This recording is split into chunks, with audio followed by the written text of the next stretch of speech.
Olá, meus irmãos e irmãs de Ideal Espírita, vocês amigos e amigas que nos acompanham aqui na página Estação da Luz Espírita, muitíssimo obrigado mesmo pela sua companhia. A nossa página Estação da Luz Espírita não tem fins lucrativos, o objetivo é a divulgação da doutrina espírita. E é por isso que nós reunimos aqui esta sede de matérias espíritas para que possa atender às suas necessidades, estudo, lazer, pesquisa. Você encontra aqui na nossa página Estação da Luz Espírita os livros da codificação, obras suplementares, entrevistas, palestras e os programas da Web Rádio Estação da Luz de Natal e Web Rádio Cristo Consolador de São Paulo. Ou seja, um acervo que atenda às suas necessidades, sem fins lucrativos. O objetivo é a divulgação da doutrina espírita. E agora eu convido você para nos acompanhar na reprodução de mais esse trabalho imperdível. Muito obrigado mesmo pela sua companhia e vamos juntos!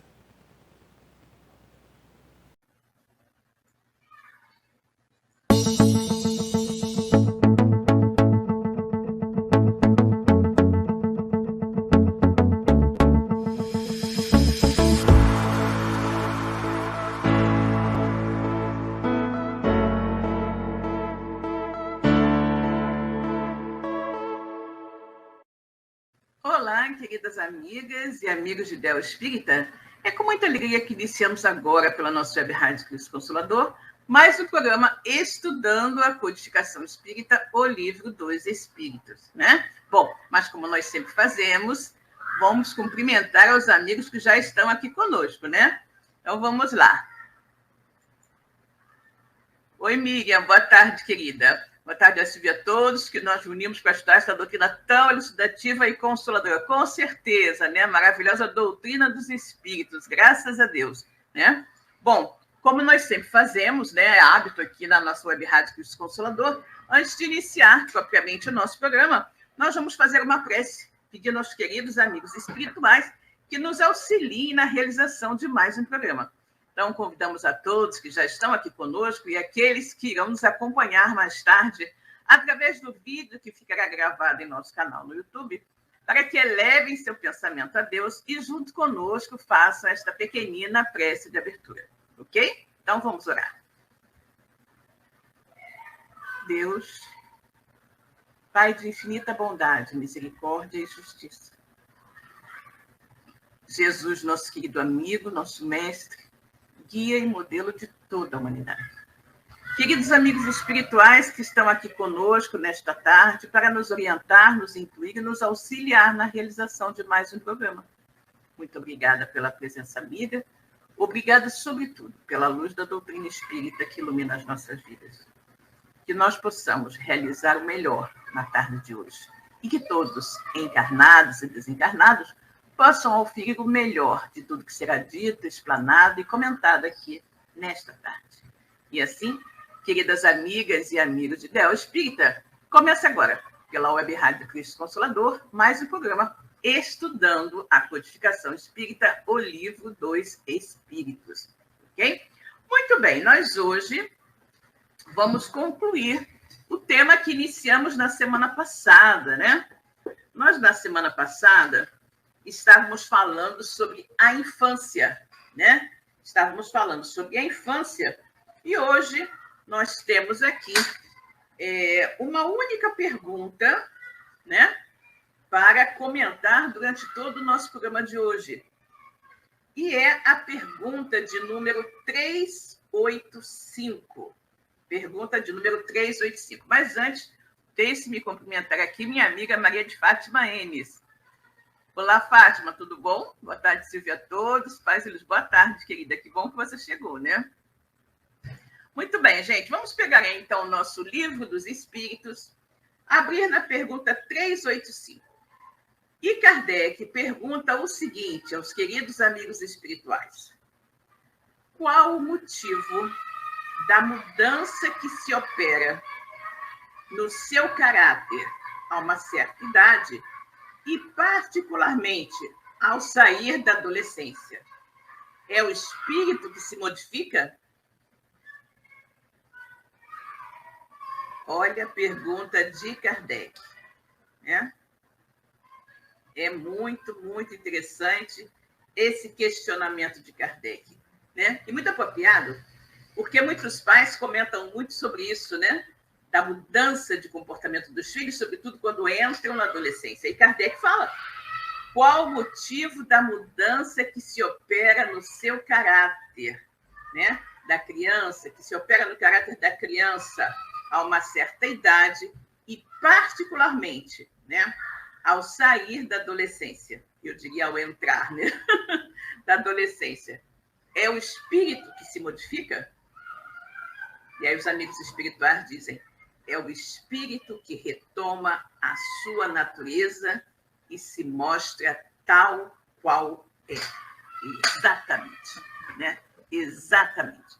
Neste período da nossa vida, o espírito assume, né? Assume completamente a sua natureza, mostrando-se exatamente como é, né? E aí aquilo que os pais sempre falam, a adolescência é o problema, né? Que as crianças se modificam muito, ficam difíceis, né? Exatamente, o espírito se mostra tal qual é. E aí temos mais comentários aqui. Não conheceis o mistério que as crianças ocultam em sua inocência? Não sabeis o que elas são, nem o que foram, nem o que serão. E, no entanto, as amais e acariciais como se fossem uma parte de vós mesmos. De tal maneira que o amor de uma mãe por seus filhos é reputado como o maior amor que um ser possa ter por outros seres. De onde vem essa doce afeição, essa terna complacência que até mesmo os estranhos experimentam por uma criança? Vós sabeis? Não. E é isso o que vou explicar, né? Então, nós vamos ter agora uma explicação do porquê, né? Do porquê que todos, de uma certa forma, têm aquele instinto protetor, né? Aquele carinho pelas crianças, né? Então, ele diz aqui, ele começa dizendo: não conheceis o mistério que as crianças ocultam em sua inocência. Quem é aquele espírito? Hermínio Miranda, no seu livro famosíssimo, muito conhecido, Nossos Filhos São Espíritos, ele comenta muito sobre isso, né? E nós não podemos nos esquecer que, antes de serem nossos filhos são espíritos. Espíritos que já tiveram muitas existências, que já cometeram muitos erros, talvez até crimes, muitas vezes até contra nós mesmos, ou nós contra eles. Mas nós não sabemos quem são, né? Quando nossos filhos chegam aos nossos lares, graças a Deus, né? Todos nós, tanto nós quanto eles, estamos protegidos pelo bendito véu do esquecimento. E não sabemos quem fomos nós para eles e quem eles foram para nós, né? Isso facilita, naturalmente, a afetividade entre pais e filhos, né? E também, naturalmente, facilita a que a mãe, né, vendo aquela criança tão pequenininha, tão bonitinha, tão indefesa, ela desperte dentro de si os melhores sentimentos, né, de carinho, de proteção e de desvelo. Nós já comentamos anteriormente que, caso, né, não fosse assim, seria muito complexo, né? Imagine você receber um bebê com a cara, né, com as feições de um adulto de repente, 40 anos ou mais, né? Seria bastante complicado. Se as crianças já nascessem com a aparência de um adulto, seria muito mais complicado para todos desenvolverem para com ela aquele sentimento de proteção, de carinho e de amparo, né? Então, Deus, na sua infinita sabedoria, nos faz, né, ter contato com esse espírito antigo, endividado, como nós, só que ele vem inicialmente com uma roupagem de candura, de inocência, né, que faz com que todos tenham como primeiro instinto a proteção e o amparo, né? Obviamente que ao longo do tempo, essa criança vai se desenvolver e esse espírito vai chegar ao momento, basicamente na adolescência, em que ele já está de posse de todas as suas potencialidades, né? Vai assumir verdadeiramente a sua real natureza, a sua personalidade, vai mostrar-se tal qual. Né? Exatamente. E aí é muito interessante, né? Vou repetir esse parágrafo aqui. Não conheceis o mistério que as crianças ocultam em sua inocência. Não sabeis o que elas são, nem o que foram, nem o que serão. E, no entanto, as amais e acariciais como se fossem uma parte de vós mesmos, de tal maneira que o amor de uma mãe por seus filhos é reputado como o maior amor que um ser possa ter por outros seres. De onde vem essa doce afeição, essa terna complacência que até mesmo os estranhos experimentam por uma criança? Vós sabeis? Não? E é isso que vou explicar. As crianças são os seres que Deus envia a novas existências.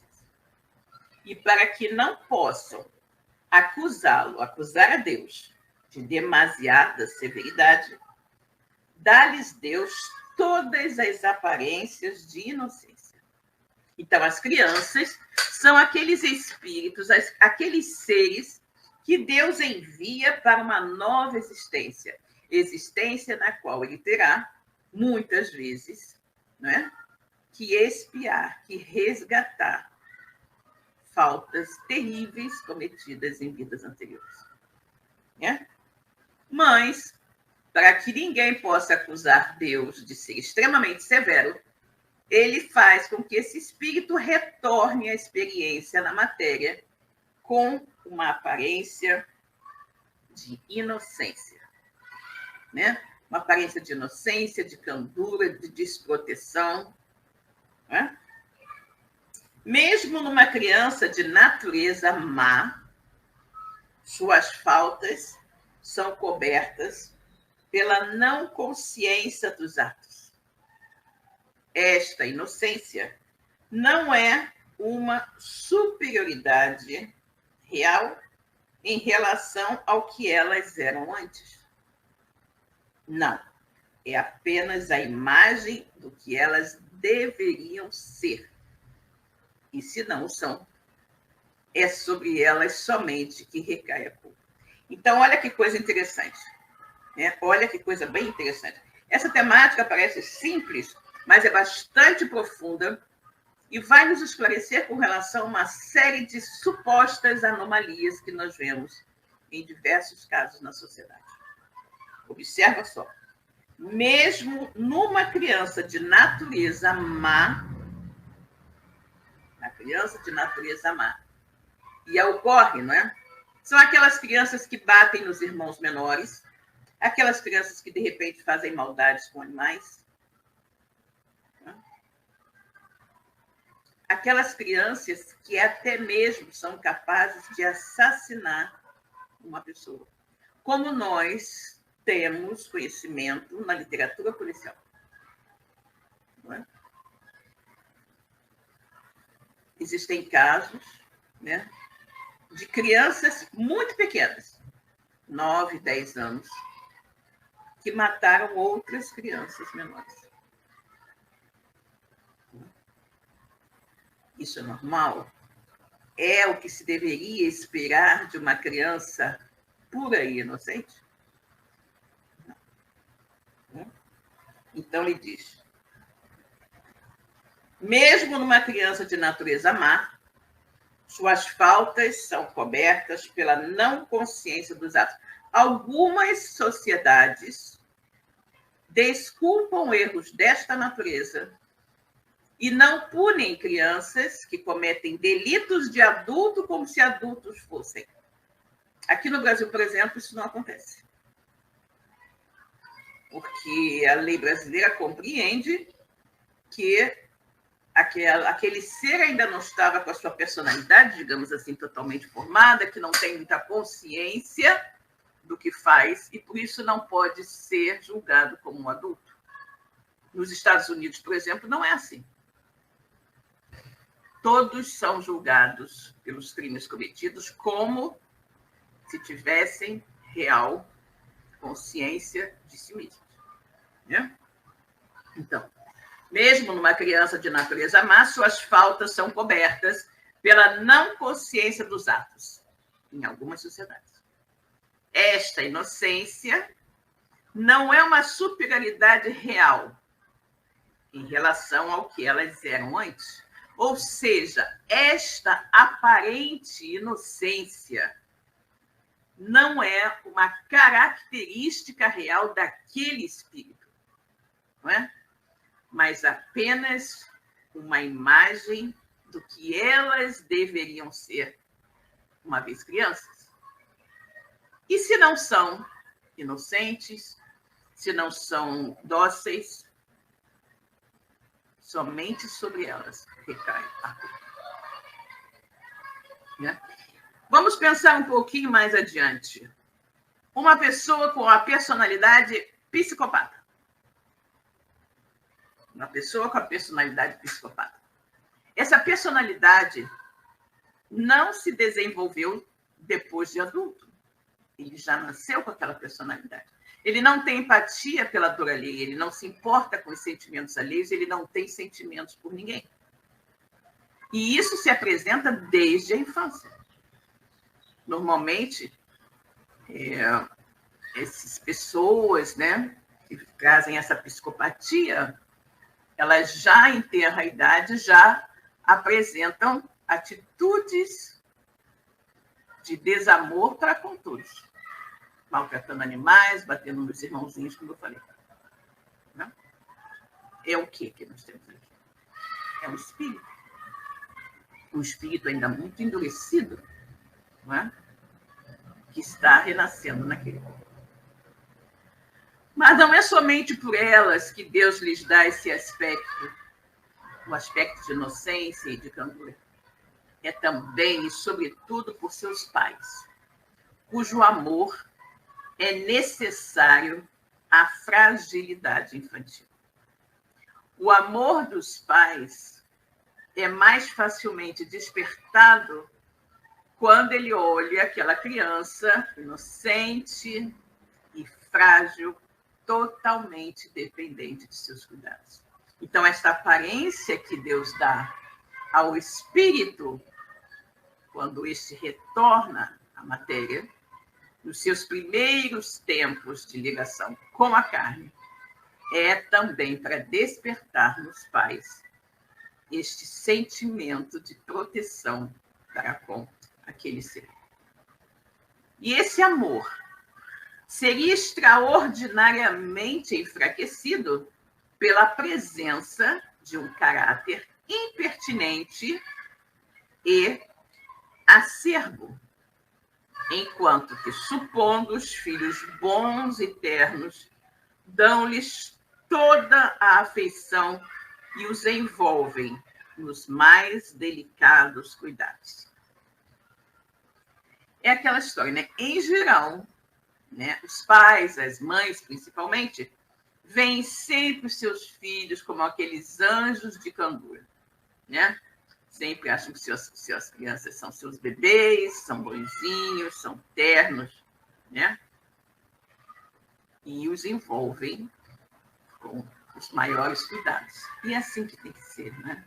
Na verdade, esse espírito que renasce, ele pode ser um espírito bastante endurecido, que vai demonstrar mais adiante a sua real personalidade, como nós falamos aqui. Mas o período dessa primeira infância é um período, muitas vezes, que a família tem uma oportunidade de reverter esse quadro, de mudar esse espírito.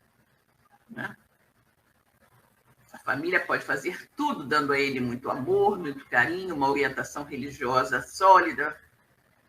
Porém, ao chegar no momento da adolescência, esse espírito poderá realmente aproveitar tudo o que lhe foi dito e não se mostrar tão endurecido como era, ou simplesmente ignorar tudo, deixar para lá tudo que lhe foi transmitido em termos de orientações morais e assumir a sua personalidade, de repente, violenta. Mas quando as crianças não mais necessitam dessa proteção, dessa assistência que lhes foi dispensada durante 15 a 20 anos, seu caráter real e individual reaparece em toda a sua nudez. Permanecem boas, se eram fundamentalmente boas, mas se irisam sempre de matizes que estavam ocultos na primeira infância. Ou seja, após esse período, ele coloca aqui de 15 a 20 anos, mas eu acredito que menos até, né? Um período não tão longo. Se ela é uma boa criança, né, ela vai continuar sendo um bom adulto. Mas se já não era uma boa criança, né, tudo aquilo, todas aquelas más tendências que estavam, de uma certa forma, ocultos, obliterados, sob a forma de... sob a imagem de um corpo infantil, vai eclodir. Né? Vai eclodir. Vedes que os caminhos de Deus são sempre os melhores. E que quando se tem o coração puro, é fácil conceber-se a explicação a respeito. Né? Os caminhos de Deus são sempre os melhores.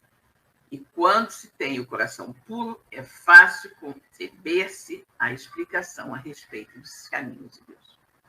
Com efeito, ponderai que o espírito da criança que nasce entre vós pode vir de um mundo em que tem adquirido hábitos inteiramente diferentes. Como quererias que permanecesse no vosso meio esse novo ser que traz paixões tão diversas das que possuís? Inclinações e gostos inteiramente opostos aos vossos. Como quererias que se incorporasse ao vosso ambiente, senão como Deus quis, ou seja, depois de haver passado pela preparação da infância? Exatamente, né? Nós podemos ter, então, renascendo em nossa casa, em nossa família, um espírito que possa ter vivido sua última existência num local bem mais, digamos assim, pouco evoluído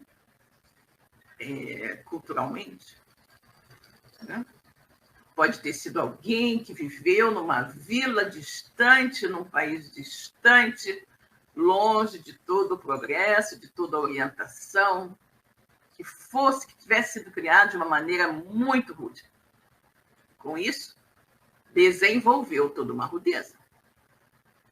Né? Viveu naquela situação difícil, e aí tem oportunidade de renascer, uma situação melhor, mas aquilo ainda pode estar muito arraigado dentro dela. Né? E aí é o que ele diz. Né?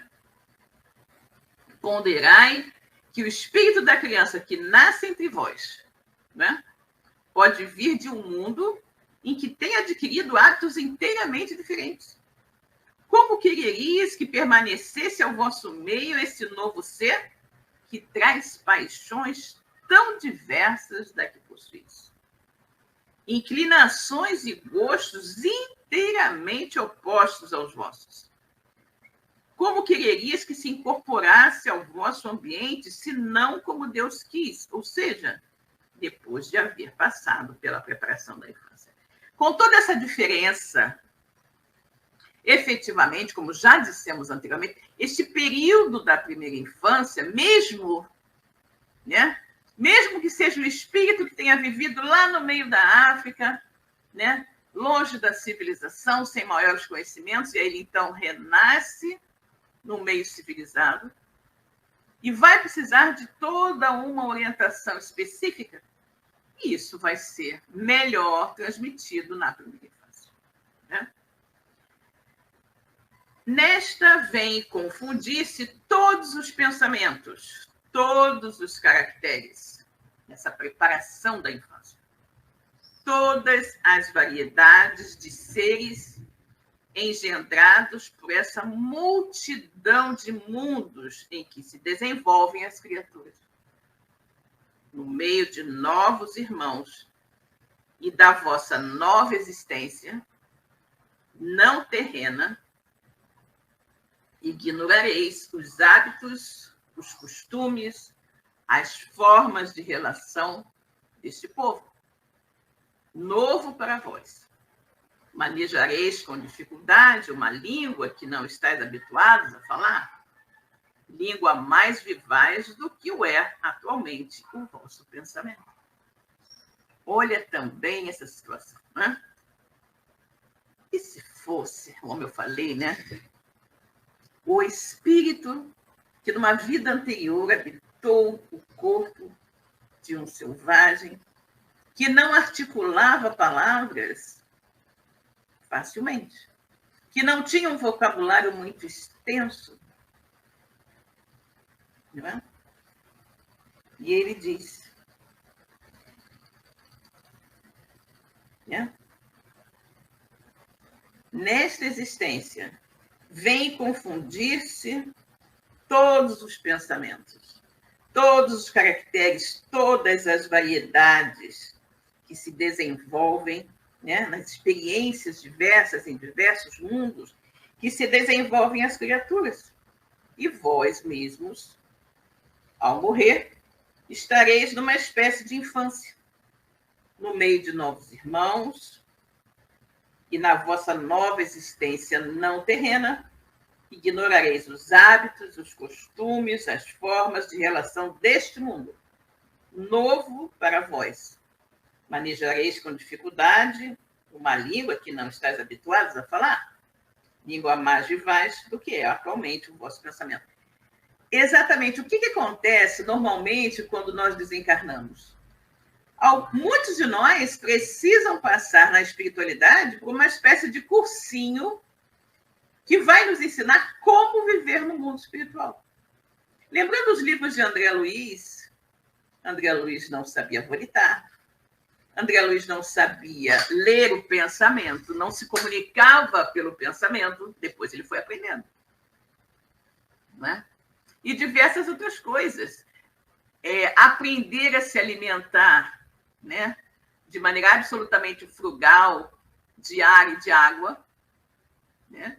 Então, são vários pontos interessantes que nós temos que aprender quando chegamos ao mundo espiritual. Da mesma forma, o espírito que estava habituado a viver numa outra vida, num outro local, numa outra cultura, também precisa se adaptar.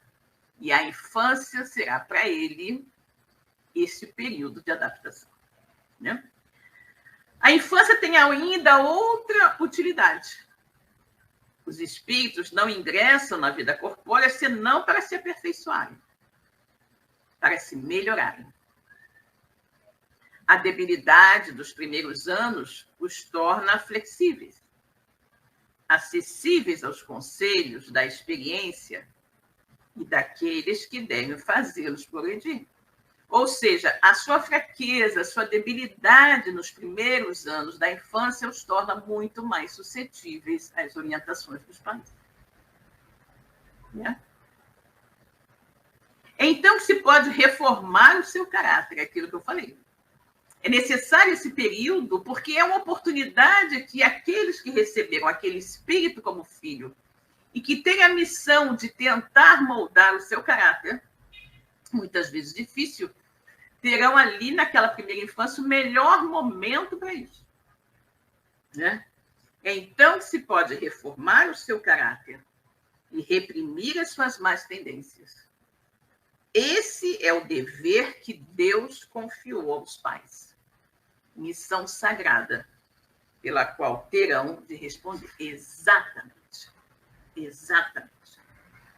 A missão que Deus nos coloca ao nos entregar filhos para cuidar é uma missão muito séria, de muita responsabilidade. Cabe aos pais, pai e mãe. Não apenas o pai, não apenas a mãe. Pai e mãe. Muitas vezes nós vemos, né, espíritos que, obviamente, não é possível se gerar um novo corpo sem um pai e sem uma mãe. Espíritos que geram o filho, mas que não assumem em conjunto a responsabilidade por guiar aquele filho.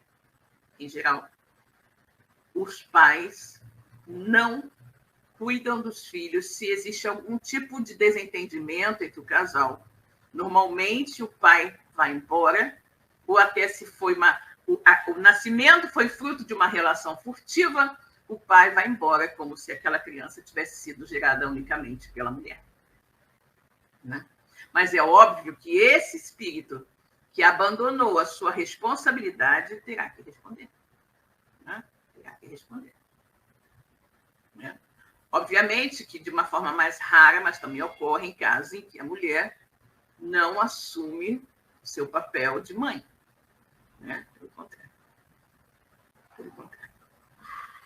É assim que a infância não é somente útil, necessária, indispensável, mas ainda a consequência natural das leis que Deus estabeleceu e que regem o universo. Exatamente. Né? A infância é útil, necessária, indispensável, mas é uma consequência natural das leis que Deus estabeleceu e que regem o universo. Né? Ou seja, a lei da reprodução, a lei do progresso, né? Em que aquele ser vai renascer inúmeras e inúmeras vezes para ir se aperfeiçoando. Né? Vejamos agora o comentário da Ana Maria do Djalma Santos a respeito dessa questão, né? 385, né? 385. O espírito que anima o corpo de uma criança é uma entidade antiga, com muitas reencarnações e muitas experiências no campo da carne e do espírito. E também com muitas virtudes ou comprometimentos no campo do mal. E ao sair da adolescência, essas virtudes ou erros se afloram, dando ao espírito um direcionamento mal ou bom, conforme os recursos que adquiriu em vidas passadas. Exatamente. É justamente no período da adolescência, né? Terminou aquela fase da adolescência, na adolescência é um problema, mas quando termina a fase da adolescência, realmente o espírito ele assume quem ele verdadeiramente é. Né? Quem ele verdadeiramente é. E assim, nós temos aquelas questões, né, que muitos pais falam. Esta criança era tão boazinha e agora está terrível. Não sei o que aconteceu com ela. É um espírito que chegou verdadeiramente e que está ali tomando posse de si mesmo. É por isso que é tão importante, né? É tão importante que os pais estejam muito presentes, né? Na educação dos filhos, na orientação aos filhos, que acompanhem o seu comportamento nesta fase tão importante da primeira infância, da pré-adolescência, né? Porque é quando eles podem melhor observar essas tendências menos felizes que seus filhos podem trazer.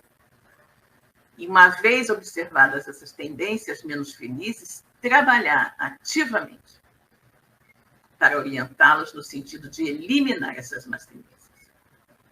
Mas se são pais ausentes, pais que relegam a educação dos filhos às babás, ou que acreditam que efetivamente podem compensar as suas ausências junto aos filhos, a sua educação com presentes, né? Eles efetivamente não estão cumprindo o seu papel. É importantíssima a participação dos pais junto à educação dos filhos. Mesmo que esses pais, por necessidades prementes de trabalho, de sobrevivência, de sustentação da família, financeiramente falando, tenham que trabalhar o dia inteiro, mas à noite nunca deixem de estar junto a seus filhos, de ouvir seus filhos, de conversar com seus filhos. O tempo que eles dispõem para estar com seus filhos pode ser pouco, mas que seja um tempo de muita qualidade. E os finais de semana consagrem a família, consagrem a seus filhos, porque é melhor que nós hoje, né, nos sacrifiquemos um pouco mais, educando verdadeiramente, orientando verdadeiramente os nossos filhos, do que mais à frente lamentarmos os adultos que eles se transformaram. Né? A dor pode ser infinitamente maior e muito mais longa. Sem contar também que teremos que dar conta destas ovelhas que o Pai nos confiou. Bom, vejamos agora o comentário aqui do nosso amigo Godoy Paiva, no livro Síntese de O Livro dos Espíritos. Né? Ele diz o seguinte: o espírito que anima o corpo de uma criança pode ser tão desenvolvido ou mais ainda que o de um adulto, conforme o seu progresso anterior. Apenas a imperfeição dos órgãos infantis o impede de se manifestar, porque obra de conformidade com o instrumento de que dispõe. Exatamente isso, gente. Nós já conversamos bastante sobre isso. É o espírito que anima o corpo de uma criança, é o espírito antigo, já tem muitas experiências. Ele apenas não consegue se manifestar em plenitude porque ainda seus órgãos não estão plenamente desenvolvidos, não é? Mas, mesmo assim, há casos em que crianças em tenra idade, que numa vida anterior possam ter sido virtuosos, né? Ao tocar determinado instrumento, ainda bastante jovens, as chamadas crianças prodígio, ainda bastante jovens, se tiverem contato com o instrumento, elas irão tocar brilhantemente, muitas vezes sem jamais terem aprendido nessa existência. O que é isso? Recordação de uma vida passada. Né? Recordação de uma vida passada. Você pode ter também um brilhante matemático, físico, né? Que efetivamente não vai poder se manifestar, né, em toda a sua pujança intelectual quando for uma criança muito novinha. Mas assim que ele tiver capacidade de se manifestar, ele irá. E aí também nós temos casos, né, de jovens em tenra idade já cursando. Eu me lembro do caso de um menino, né, que me parece que com 10 anos de idade já havia desenvolvido tantos talentos intelectuais que já estava na faculdade. Né? Exatamente, alguém que tinha todo um conhecimento, não é? uma cultura vastíssima, inteligência muito grande, e que quando reencarnou, ele não aguardou, né? Não aguardou uma idade mais avançada para manifestar os seus dons intelectuais. E nós ouvimos falar, então, dessas chamadas crianças prodígio, não é? Que antes da data em que todos, basicamente, né, que a maioria das pessoas entra para a faculdade, ele já estava se formando, né? É bastante interessante, né? Então, apenas a imperfeição dos órgãos infantis o impede de se manifestar, porque obra de conformidade com o instrumento de que dispõe. É claro que, não estando ainda desenvolvidos na criança, não podem os órgãos da inteligência dar-lhe toda a intuição própria de um adulto. A perturbação que o ato da encarnação causa ao espírito não cessa de súbito por ocasião do nascimento, não. Nós falamos que essa ligação do espírito com o corpo ela vai se dando paulatinamente até basicamente os 7 anos, né? Então, a perturbação que o ato da encarnação causa ao espírito não cessa de súbito por ocasião do nascimento. Só gradualmente se dissipa. Da mesma forma que, quando nós desencarnamos, a perturbação inerente à desencarnação também ela vai se dissipando gradualmente, né? Então, a perturbação que o ato da encarnação causa ao espírito não cessa de súbito por ocasião do nascimento. Só gradualmente se dissipa. Por morte da criança, o espírito que a animava readquire imediatamente o seu precedente vigor, porque se vê desembaraçado do invólucro que cerceava a sua ação. Isso depende, entretanto, de que nenhum laço mais exista entre o espírito desencarnado e o corpo que animava. E aí ele diz que em caso em que a criança desencarna muito novinha, né?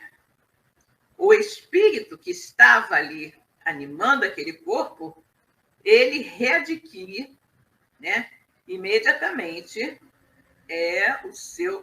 as suas condições diante da encarnação, como espírito adulto, né?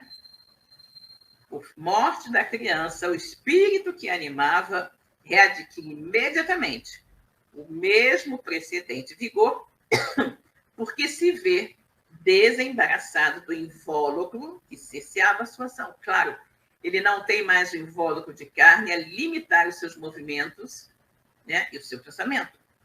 Isso depende, entretanto, de que nenhum laço mais exista entre o espírito desencarnado e o corpo que animava. Ou seja, já foram cortados todos os liames que ligavam aquele corpo, já sem vida agora, ao espírito que o animava. O que motiva a mudança que se opera no caráter do indivíduo em diferentes idades é o fato de o espírito retomar a natureza que lhe era própria e se mostrar tal como era. Né? Então, o que motiva essa mudança de personalidade que nós observamos, né? O que motiva a mudança que se opera no caráter do indivíduo em diferentes idades é o quê? É o fato de o espírito retomar a natureza que lhe era própria e se mostrar tal qual era. Né? Se mostrando tal qual era. Exatamente. Né? Vejamos agora os comentários do nosso Eurípides School neste livrinho aqui. 150 anos de Allan Kardec. Né? Ele faz um apanhado aqui dessa temática da infância, abrangendo não apenas essa questão 385, mas todas as questões relativas a essa temática, né? que são da questão 379 até 385. E Eurípides Kuhn nos diz o seguinte: é engano pensar que as crianças têm espírito mais novo do que o dos adultos, pois não raro dá-se o contrário. Não raro, os filhos têm espíritos mais velhos que os pais e têm conhecimentos maiores que os pais. Pode acontecer. O organismo infantil, pela engenharia divina, é que oferece obstáculo à manifestação plena do potencial espiritual da criança. A infância pode ser comparada a um período de repouso para o espírito, que nada tem com o que se preocupar. A atribuição é essa dos pais. Aliás, é na fase infantil que o espírito se torna delicado, brando e acessível a novas impressões, e que constitui obrigação dos pais proporcionar-lhe mais adiantamento pela educação e pelos exemplos.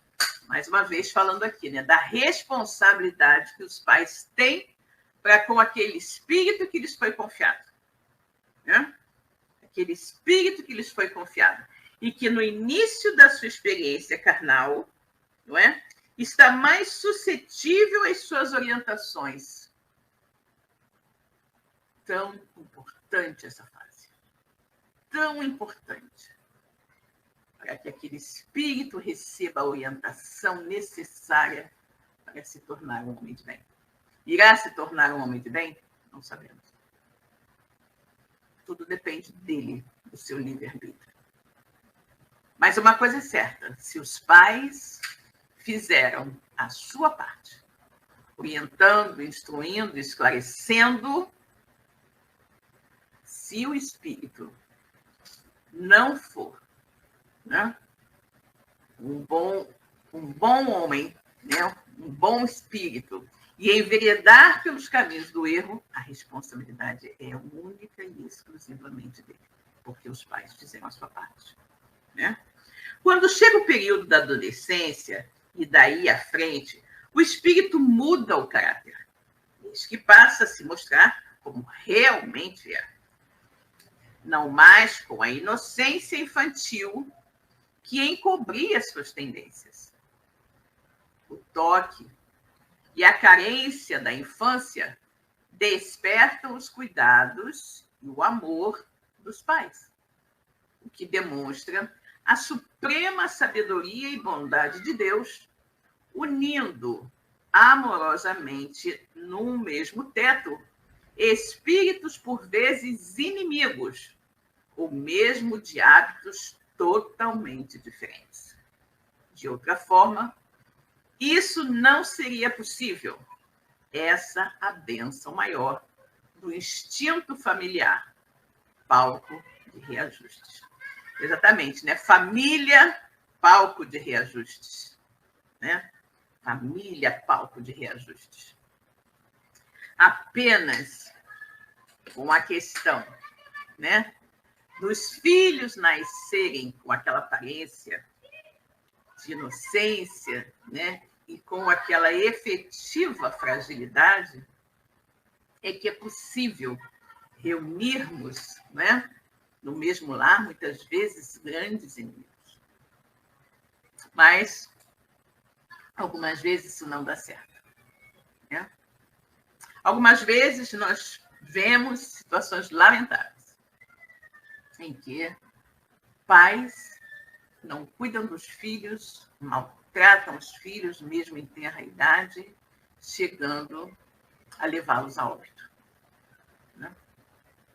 Ali, talvez, estejamos presenciando, né, sob o mesmo teto, grandes inimigos do pretérito.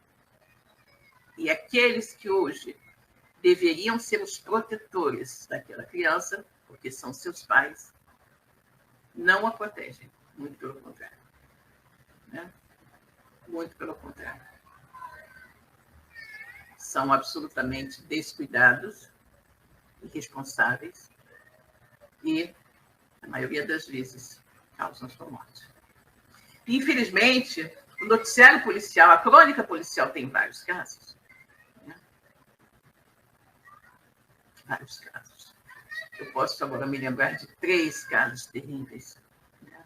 Isabela Martoni, Henri Borel e Bernardo Goldring. 3 crianças que foram assassinadas pelos próprios pais. Mas são muitas coisas que nós vemos e que somente a doutrina espírita nos consegue explicar. Né? Nos consegue explicar.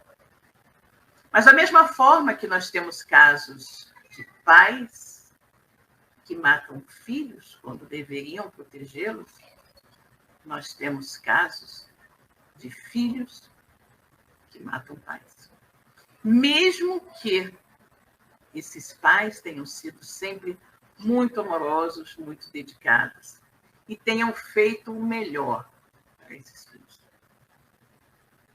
Vide o caso daquela moça von Richthofen, né? Que matou os pais. Também caso daquela filha, né, da família Gonçalves, que também matou os pais, o irmão. Infelizmente, temos muitos casos assim. A espiritualidade amiga planeja tudo para que aqueles espíritos, né, que tinham débitos uns com os outros, para que aqueles espíritos que não conseguem, né, se relacionar bem, que ainda se odeiam, que talvez arrastem consigo, através de diversas existências, um ódio muito forte. Ao renascerem no mesmo núcleo familiar, eles estão tendo a oportunidade de mudar o rumo das suas vidas. Mas, infelizmente, em alguns casos, o ódio que une esses espíritos, né, não permite que o planejamento reencarnatório, sob o mesmo teto, unidos por laços sanguíneos, consiga apagar, né, o ódio que aqueles espíritos nutrem um pelo outro. E aí nós temos esses casos terríveis de pais matando filhos e filhos matando pais. Bom, isso é tudo que nós tínhamos a falar hoje para vocês. Esperamos que tenham gostado das nossas reflexões, né?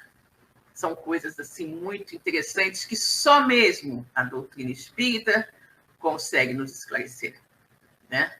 Eu sempre digo que não há questionamento que a doutrina espírita não esclareça.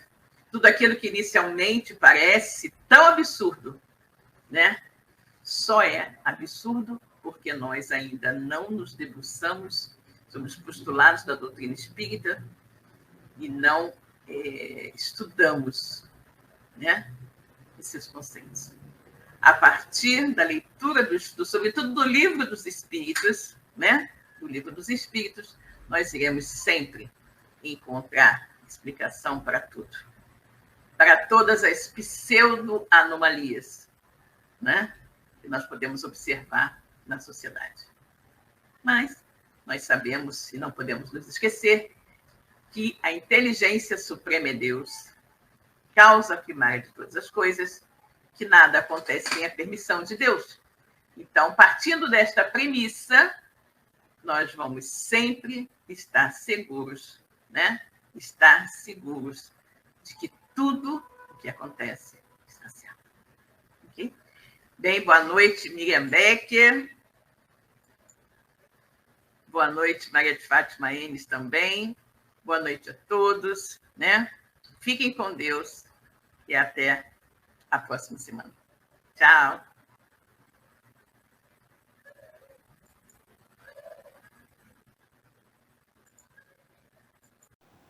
Chegamos ao final da nossa atividade. Muitíssimo obrigado mesmo pela sua companhia e espero você no próximo evento.